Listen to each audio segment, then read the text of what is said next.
特席會結果如何？結果不怎麼地啊。今天我們就先聊聊特席會吧，啊，聊聊特席会，这个非常的令人不爽啊。特朗普回家就要骂习近平啊，不会的，他骂习近平不至于啊，因為他自己在中國啊，他跟習近平他認為談得還不錯，但是習近平跟他真的是不太客氣。就是川普這個人呢，比較慕強，實話實說，他和習近平還有普京他們三個人啊，都是獨裁者的性格啊，只不過他生活在美國，沒有獨裁者的這個環境。如果川普在中國或者俄羅斯的話，他會如魚得水啊，因為川普是一個骨子裡頭是一個喜歡這種排場，喜歡這種眾星圍繞的那種獨裁者的那種 feel 的，他就喜歡這個。所以希望習近平知道他好這口，那給弄紅毯，弄閱兵隊啊，弄小朋友啊，這個歡迎熱烈歡迎啊，載歌載舞，他就特別喜歡，特別中意。他老說其他的這個美國總統沒這待遇啊，其實那他真他媽 low 了，我告訴你，毛主席在的時候，周恩來他們接待尼克松可比你待遇強啊，所以這個事兒你們越獨裁就越會啊，這個玩這個，但是玩這個你誰也玩不過獨裁國家啊，中國都不是第一的，那朝鮮在呢，我告訴你，朝鮮雖小，2000萬人啊，就一北京市的人口，但是朝鮮玩這個，那是滅北京一條銀河系啊，所以歡迎的熱烈程度並不能證明有成果啊，往往相反。擱我以前呢，我以為中美之間這麼多年啊，都是求同存異，雙方領導啊，雙方領導人也不避諱說我們要求同存異。哎呀，這次我算知道了啊，未來的中美之間關係不求同存異了啊，就是不求同存異啊，以前是求同存異，啥意思呢？各說各話。也就是說，川普和習近平這一次48小時飛行訪問，算是國事訪問，基本上就是雞同鴨講，各說各話。然後呢，沒有聯合公報，沒有聯合的新聞發布會，也沒有聯合聲明啊，沒有任何的所謂聯合的東西，都是各說各的。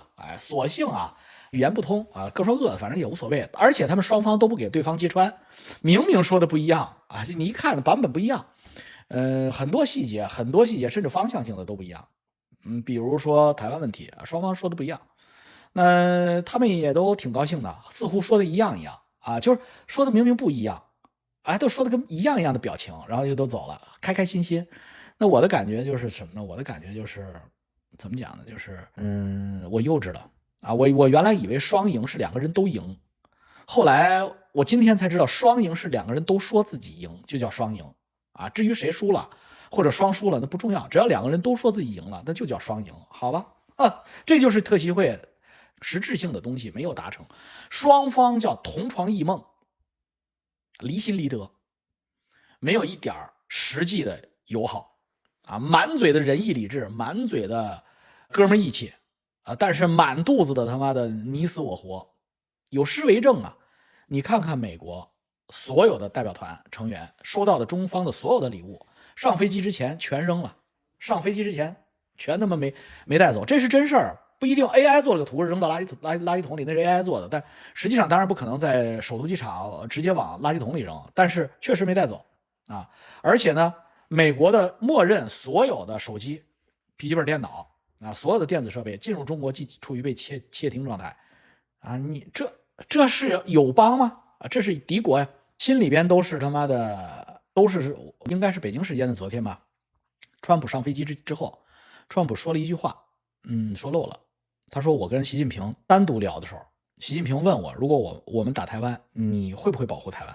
川普露出皎潔一笑，說我不回答你啊，這事兒我不想回答。川普說啊，這個事我讓他去猜，我告訴他這個世界上只有一個人知道美國會不會出兵保護台灣，而這個人是我啊，我只能讓這個世界上一個人知道。川普好開心的樣子，其實股市反映出來了，說的一點也沒錯啊，就是川普吃了口屎，你明明看見川普吃屎了，你說哎呀，川普吃的就是冰激凌啊，是一個棕黃色的冰激凌，太他媽傻逼了，你們簡直不要做任何人的死忠粉啊，任何人都有可能犯錯誤，偉大領袖毛主席都犯錯誤，何況川普啊？所以我跟你們講，川普這次對華訪問是失敗的。美國股市今天給予了回應啊，波音飛機200架，本來是市場預期500架。因為這麼多年跟波音之間有欠賬的啊，結果只有200架，剩下的還只不過什麼免除什麼關稅這東西本來也沒有啊，是你川普加上去的。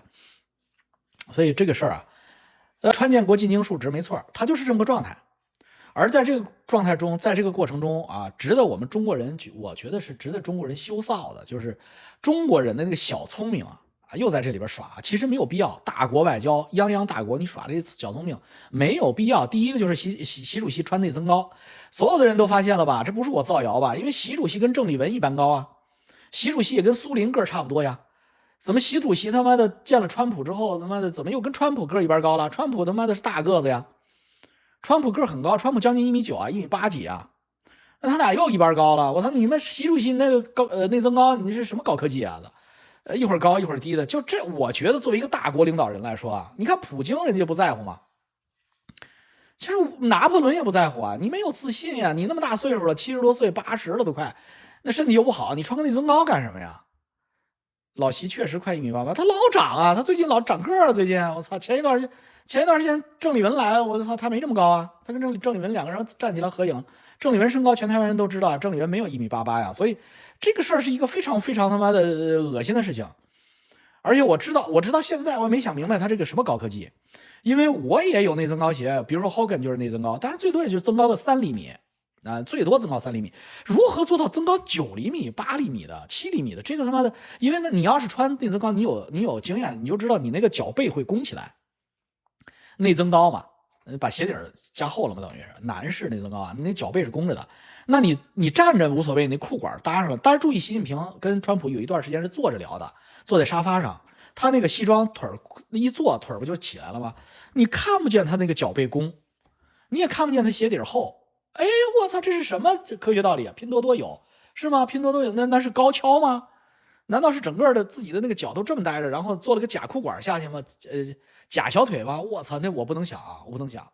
所以这是什麼科技狠活？這是第一啊，川普都萎縮了，操，就別扯了。那第二個呢，就是他們兩個在中南海聊天的時候，那個沙發，當然坐上以後，習近平比川普高，大家看見了吧？這個太雞巴惡心了。但是站起來的時候，那個你仔細看，他們倆站着的時候，那個沙发墊又看不出来，那沙发墊一般高。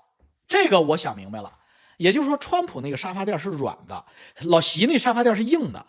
那你大家都有你都有坐軟墊的習慣，你一坐他媽海綿墊，它不給塌下去了嗎？差個3-5公分，這不就我比你高了嗎？這又是小聰明，這絕逼是小聰明。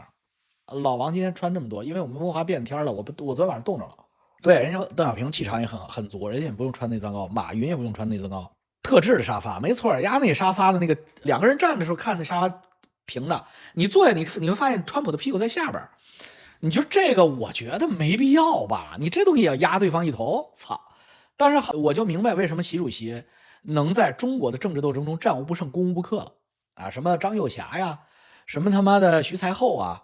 無論是軍方的還是政界的，什麼他媽的江主席啊、曾主席啊，什麼他媽的溫總理啊、朱總理啊，這個胡主席啊，全不是對手啊！為啥呢？你看他的聰明才智在這些小地方能埋伏你，那這個一般都是正常男子漢大丈夫可能不在乎的。你說這個東西弄這玩這個什麼？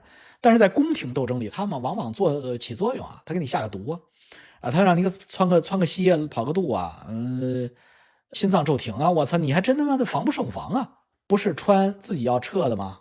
啊，不是，那是吃飯的時候有一個店川普撤了。我說的是在中南海聊天的時候啊。我在這個裡邊對川普失望就是什麼？對台灣的這個態度啊，川普是一個回避的態度。大家能分析了，第一，這個話川普這個話不應該對外說，因為這是國家機密啊。美國對台灣的國策是國家機密。那我們回想一下美國總統對台灣的政策，以前兩個態度：一，拜登就是明確的表示，我絕對不會坐視不管。拜登總統在4年期間明確表示，我絕不會坐視不管。如果中國敢入侵台灣，美國會立即出兵，不要懷疑啊！所以拜登4年，台灣平安無事。再有一個就是拜登之前的美國總統啊，拜登之前歷任美國總統都是什麼呢？都是採取一個戰略模糊。但是這個戰略模糊並不是回避啊，這個戰略模糊是什麼呢？這個戰略模糊的原話啊，他們的話術是不希望任何一方改變台灣海峽局勢。哎，這就是戰略模糊，什麼意思？就是我是不支持台獨的，但是我也不支持你入侵，我不支持任何一方主動去改變台灣海峽的局勢。如果任何一方主动改变台湾海峡局勢，美国絕不会坐视不理。这是以前美国总统拜登之前美国总統的话术，很合理。为什么呢？因为目前的两岸关系啊，中国采取主动地位，台湾在被动地位啊，那也就是说入侵台湾这件事情啊，那肯定是中国主动改变台海局勢。那美国当然不会坐视不管，這是以前。到了川普這兒，今天出現了第三種說法，川普這是第三種說法，之前沒有過，就是什麼呢？這個世界上只有一個人知道美國是否坐視不管，就是我不會讓第二個人知道。這種情況，我個人覺得這個不是很高明啊，這個給人一種示弱的感覺。大家捋一捋，是不是給一個老川給席面子？這有的時候不需要給他面子啊，因為你給這種小人面子，這是小人吶。你給小人面子，小人會覺得你怕他啊，就是你不要給流氓面子，你給流氓面子，流氓會得寸進尺，對不對？10萬克是不是小流氓？所以你給他這種面子有必要嗎？那我要是10萬克的幕僚班子，我馬上能判斷出來川普心虛，就這句話。如果川普不心虛，他就會像拜登那樣說，我絕對不會允許這樣事情發生，就是不給你幻想的空間。如果川普在個人實力上面或國家實力上面，也充分保持以前總統的那種自信的話，那我給你中國面子，我會說我們對華政策沒有發生改變，對華政策一貫如此，就是任何一方主動改變台灣海峽的局勢，我們都不會坐視不理。這是一個成熟政治家應該的話術，而我們很榮幸的看到他的班子裡還是有明白人，叫盧比奧國務卿。下了飛機就召開記者發布會，就往回摟這句話，就是我剛才說的這句話。盧比奧再次拿出來美國的政策，盧比奧再次強調美國政策沒有變化，任何一方主動改變海峽局勢都不行。所以我犯了個錯誤，我以為盧比奧是在古巴出生的，像我們家小孩一樣跟着爸爸媽媽逃難，古巴革命逃難到美國的，因為那個卡斯特羅革命那個時間正好是盧比奧出生的時間。但是我犯錯誤了，昨天有很多我的觀眾及時告訴我，盧比奧是出生在佛羅里達的，也就是說非常非常榮幸。第一，我錯了啊，我承認錯誤，我真不知道這個事兒。第二呢，我想當然了。第二，非常非常榮幸，盧比奧可以競選總統，盧比奧確實可以競選總統。那對於美國來說，絕逼是一個最佳人選。啊，因為民主共和兩黨，像盧比奧這個年輕狀態這麼正常的傳統政客，盧比奧是一個傳統政客啊。我覺得我目前為止看不到第二個人。我不是說站在馬嘎一邊啊，就是你告訴我第二個是誰？難道你告訴我是加州州長紐森嗎？加州州長紐森不行的，紐森跟我們的加拿大的特魯多是一種人啊，長得很帥，天然拿一半票，因為他長得很帥，所有的女人都會投給他。但是他治理的加州一塌糊塗呀。美國不要犯加拿大的錯誤，我們選了特魯多幹了10年，加拿大就變成二流國家了。特魯多上台之前，加拿大的 GDP 人均 GDP 比美國不差的，現在嘛，加拿大的人均 GDP 比美國超了他們多少啊？就超過了1倍還多了。所以這個就是因為人家在增長，你不增長嘛，你還倒退嘛，所以你的能力是有問題的，紐森的能力是有問題的，但是盧比奧的能力很強啊。對呀，紐森還是算了吧，盧比奧選不了總統，為什麼呀？昨天不是有教友指出我的錯誤來了嗎？盧比奧是土生土長的美國人，他不是土生土長的美國人，選不了總統。你犯了跟我一樣的錯誤，我也認為他不是土生土長的美國人，但是事實上他是啊。昨天人家好幾個教友給我明確指出，盧比奧是出生在佛羅里達的，你應該沒錯啊，應該沒錯。但是川普是盧比奧的伯樂啊，這倒也是啊，這話也沒說錯。他們兩個之前是競爭對手，因為他們曾經共同競選過美國總統。盧比奧還被那個川普起了外號啊，就是川普第一任期之前。他們是黨內競爭者啊，盧比奧和泰德都被起了外號，那個叫 Lying Ted， 盧比奧叫啥？對，他們那時候敵人。賀錦麗完全不行，賀錦麗哈哈賀，那就是一個他媽演員。賀錦麗啊，所以賀錦麗，如果賀錦麗上台，那就是別跟中國鬥了啊，就投降吧，投降輸一半吧。黃金又暴跌了啊！那昨天百道匯我已經說了，黃金會軟一段時間，但你不要着急，是吧？馬克·魯比奧是在邁阿密出生的，對不對？1971年，沒錯。所以這個是比較權威的說法啊。那麼盧比奧是可以競選美國總統的，他是古巴裔啊，但他不是出生在古巴。這個犯的錯誤跟我完全一樣啊。那剛才那個教友，因為我們都出現了，這叫什麼？這叫曼德拉效應。我們都以為盧比奧是出生在古巴，2、3歲孩提時間跟爸爸媽媽跑的，就跟黃仁勳一樣嘛。黃仁勳是浙江青田人，但是黃仁勳是在台灣國民黨那邊接受的教育，然後到了美國，上的大學啊。黃仁勳是這樣的，盧比奧下任總統，我希望這樣美國還有救啊。如果因为他是個明白人啊，好了，他的政治履歷啊，政治所謂的背景也是健全的啊，他的政绩也是不錯的，相對來說吧啊。那麼所以我就是川普在中國的訪問，這48個小時的訪問啊，我給他打不及格啊，不及格，還不如不去。川普既沒有達到自己的目的啊，也沒有展現出美國超級大國的威風，相反啊，川普還有一種向習近平搖尾乞憐的意思啊，就能看出來啊，川普的那種態度與他見日本首相啊，與他見歐盟的領導人是完全不一樣的。他的那種就是心裡邊有點害怕的那種感覺啊，你仔細看肢體語言是瞞不了人的啊。那跟 Joe Biden 比都要減分。Joe Biden 雖然老了，但是 Joe Biden 在見習近平的時候，那氣勢是要勝習近平一場的。Joe Biden 在舊金山見過習近平。Joe Biden 4年任期沒有訪問中國啊，一次沒來。所以，哎，怎麼辦呢？人無完人啊。魯社長說川普目的都達成了，好吧？魯社長，我跟他觀點不一樣啊，因為川普如果目標達成的話，今天美國股市會暴漲啊，因為這是個川普的重要的指標。川普就怕中期選舉之前美股暴跌嘛。不好說，馬斯克和他手下企業在中國有生意啊。馬斯克和黃仁勳都沒回來啊，正玩呢。他羨慕老習不用選舉，是他偶像。是這次兩個人在中南海還說呢。他們倆那個沒關麥克風露出來點，他說那個就是有人會讀唇嘛，他說問習近平，就是臨走揮別的時候，問習近平你還要再幹個4年嗎？習近平說肯定，也就是說習近平是要連任第4任的，哈哈，操他媽的！所以，哎，沒辦法，這是中國這出現皇上了嘛？中國的訂單真的能拯救美國嗎？拯救不了。那波音那幾個訂單，200架飛機拯救個屁呀！本來波音也不愁賣呀，所以這，聽說公安部也能夠通過聲音辨認，哎，真想辨認的話，聲紋找的你準準的啊。老王，你是不是化妝成黃仁勳回國了？那不能啊，老王能做總統，那世界會變成什麼樣子？哎呀，別，我不是那塊料。我他媽要做總統，我肯定被老習給要死了啊！我他媽的沒心沒肺的去中國訪問，他肯定遞過來酒我喝了。然後啊，臨死之前，我操！我媳婦說不讓你喝，你怎麼喝了？我說我沒忍住，肯定啊，跟漢朝那小太子一樣啊。就是習近平能夠直接問川普這句話，在以前中美兩國領導人之間是不可能的。以前啊，習近平之前，包括喬拜登時代之前的習近平啊，都不可能直接問美國總統，我要幹台灣，你出不出兵？你會不會跟我幹？今天大家注意了吧？習近平在公開場合說的。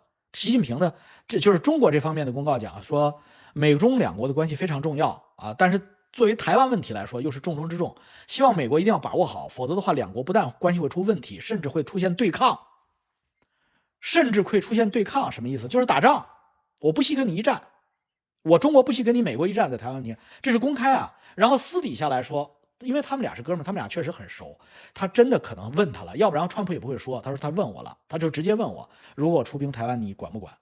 啊，然後川普的回答非常的減分。川普說，這世界上只有一個人知道，就是我不會讓第二個人知道。你看他們這不就心虛了嗎？這不，我操，這不兩個小孩打架嗎？他其中一個小孩就想使勁幹那個另一小孩，然後就問那小孩後邊那個大個子說，我幹他你管不管？你要管的話呢，咱倆就得翻臉。咱倆現在這麼哥們兒，然後我非得要幹，你管不管？那大個子說，這世界上只有一個人知道，就是我不會告訴你。我操，那他媽回頭打那小孩去了。大個子必須說，你別成這個啊，咱倆哥們兒歸哥們兒啊，但是呢，他招你，我肯定收拾他，但你招他也不行啊。為什麼？和平萬歲啊！我反對任何一方改變。我操，這才是美國總統該說的話。哪能說這世界就一個人知道，就是我不讓第二個人知道？我操他媽的，這個可夠掉價的，跌份的啊！所以這個事兒，這是我今天剛知道的啊，昨天我還不知道，做百道會那期我還不知道，昨天我也不知道。知道的話，我肯定得罵他，怎麼能說這種話呢？啊，真的是不能說這種話。而習近平敢在兩國元首私下會晤1對1的時候問這個問題，你們還說台灣安全？我說他媽習近平要打台灣，你們還要質疑我？他不是說打不打的問題，我再次重複，我在台灣我都敢這麼說，我不是打不打的問題，而是什麼時候下命令的問題。他現在只是一個找機會的問題，找他那個臨門一腳的機會的問題。為此他都不惜把張偉霞拿下所以他問老川這個問題，應該是也非常重要的一環，甚至是這一次老川來的最重要的一個。我跟你們講，真正的重要的會谈啊，最重要的可能就是往往就那一個問題，就是我把千里迢迢把你請過来，這麼大的州章，其實就这1分鐘的問題，就是我干台灣，你實話實說，你管不管？哎呦我操他媽的，就這麼地了啊，就這麼地了。所以這個事兒撂這兒吧，川普邀請他9月4號，邀請老習9月4號訪問華盛頓啊，老習答應了。那麼我們非常樂觀的估計，9月4號之前台灣是安全的啊，因為7月10號之前，台灣是最好的打台灣的時間嘛，就是從现在從5月15號到7月9號之間啊，台海風平浪靜啊，出兵最佳的時間。那麼過了7月10號之後啊，就是台風季了啊，所以他9月份去訪問啊，之前應該不会說什麼大事了。9月24號不是9月4號了吧？啊，你听錯了啊！9月24號，反正就9月，那就是至少是9月之前絕對安全哈。從記者一直問台灣問題就看出台灣問題。這次請川普來就是談台灣啊，就是談，話給你撂這兒，沒別的問題，就是台灣啊。川普還帶了一堆企業家聊聊伊朗啊，他就是想用伊朗換台灣吧，我估計啊。但是你要是这邊不撒口，我就讓你在這邊下不來台。中期選舉你也別選了啊，後年你連任你肯定上不了啊，共和黨肯定輸，因為我讓你在伊朗，我讓你他媽的脫褲子。你們知道現在中國往伊朗去的跨國貨運列車有多少嗎？以前几乎沒有，現在非常多。主席都變正常了，操！習主席表現好棒，我操！習主席萬歲！習主席萬歲！習主席表現很棒，就是真他媽把川普給壓沒了。拜拜拜拜。